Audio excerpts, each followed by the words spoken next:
네, 이 시간 하나님의 말씀은 누가복음 18장 1절에서 8절 말씀입니다. 예수께서 그들에게 항상 기도하고 낙심하지 말아야 할 것을 비유로 말씀하여 이르시되, 어떤 도시에 하나님을 두려워하지 않고 사람을 무시하는 한 재판장이 있는데, 그 도시에 한 과부가 있어 자주 그에게 가서 내 온수에 대한 나의 오난을 풀어주소서 하되, 그가 얼마 동안 듣지 아니하다가 후에 속으로 생각하되, 내가 하나님을 두려워하지 않고 사람을 무시하나 이 과부가 나를 번거롭게 하니 내가 그 오난을 풀어주리라. 그렇지 않으면 늘 와서 나를 괴롭게 하리라 하였느니라. 주께서 또 이르시되, 불의한 재판장이 말한 것을 들으라. 하물며 하나님께서 그 밤낮 부르짖은 택하신 자들의 오난을 풀어주지 아니하시겠느냐? 그들에게 오래 참으시겠느냐? 내가 너희에게 이르노니 속히 그 오난을 풀어주시리라. 그러나 인자가 올 때 세상에서 믿음을 보겠느냐 하시니라. 아멘. 먼저 의미 있고 뜻깊은 자리에 초대해 주신 우리 조광성 담임 목사님과 우리 당회원들과 송영교회 모든 성도님들에게 감사를 드립니다. 그리고 상황이 좀 어려운 이때 이렇게 아름답게 리모델링 한 것을 지방의 차원으로 다시 한번 진심으로 축하를 드립니다.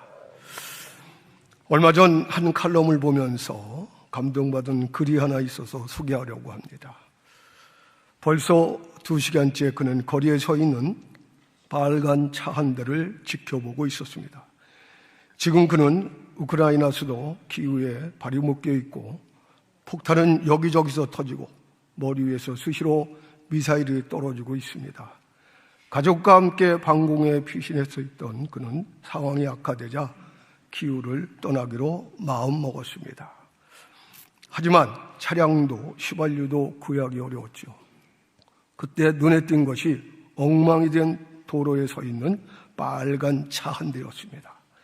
시동장치에는 열쇠가 꽂혀 있었고 기름도 가득 들어 있었습니다. 마치 어디론가 떠나기 위해 대기 중인 차량처럼 말입니다. 지켜보던 그는 차를 훔치기로 결심합니다. 이대로는 러시아의 폭탄에 가족 모두 죽임을 당할 것 같았기 때문입니다. 2시간 후에도 차량 주인이 나타나지 않자 그는 차를 훔쳐 가족과 떠났습니다. 키이우의 남쪽 쪽 200km 떨어진 빈나치에는 친척이 살고 있었습니다. 무사히 키이우를 빠져나오기는 했지만 그는 차를 타고 가는 내내 죄책감에 시달려야만 했습니다.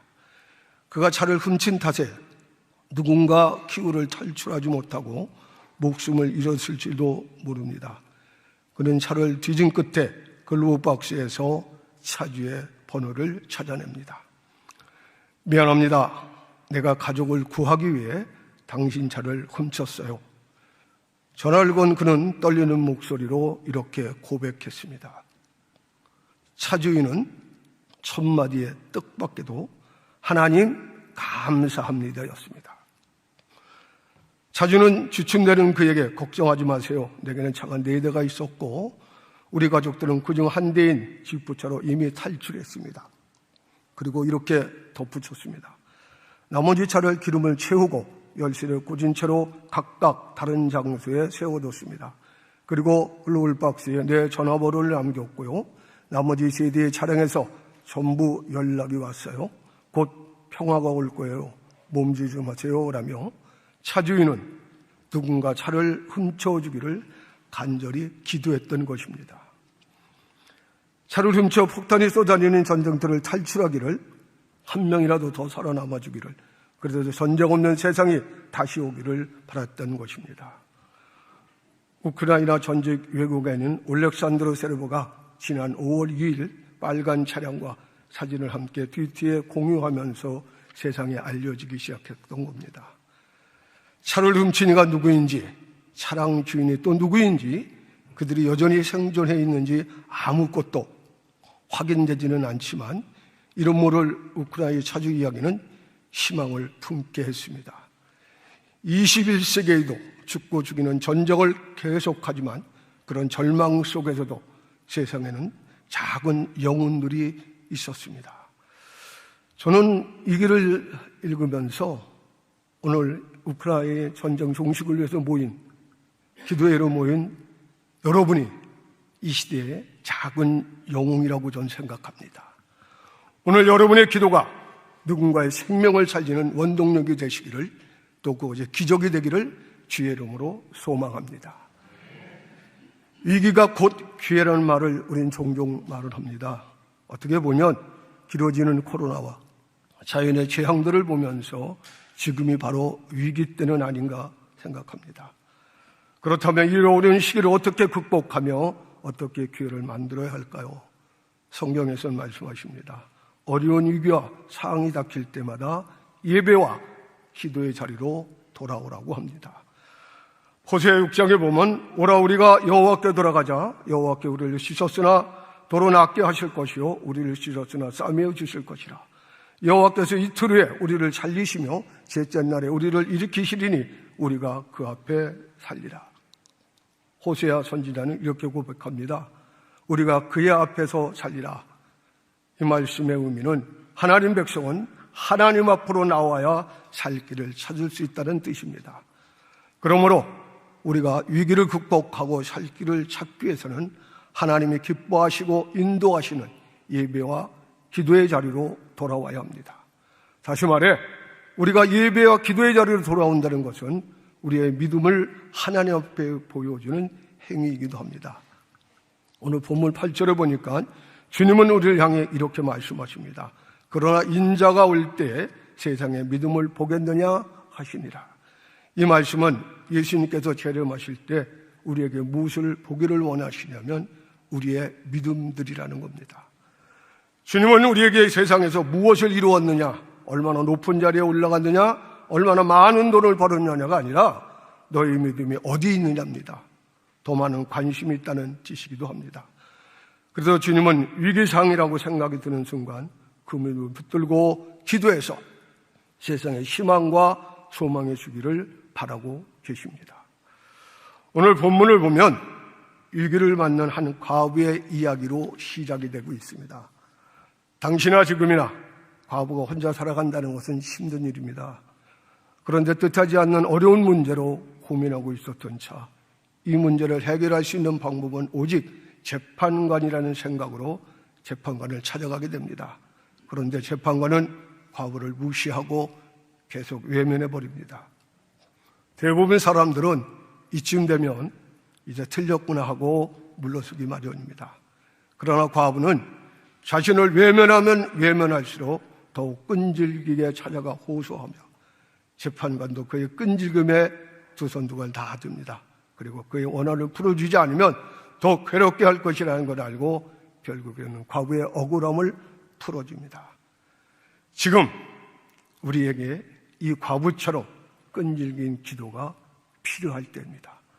그래서 기도하는 한 사람은 기도하지 않는 한 민족보다 위대하다는 말이 있습니다. 이처럼 기도는 성도들에게 신앙적 삶을 영위하는 최고의 선물이며 무기라는 것을 잊어서는 안 됩니다. 그래서 가장 먼저는 항상 기도하는 마음의 자세가 필요할 때입니다. 1절에 보면 그들이 항상 기도하고 낙심하지 말아야 할 것을 비유적으로 말씀하십니다. 여기에서 항상 기도하고는 현통의 프로케트라는 뜻의 의미는 기도를 포기하지 말라는 뜻이기도 합니다.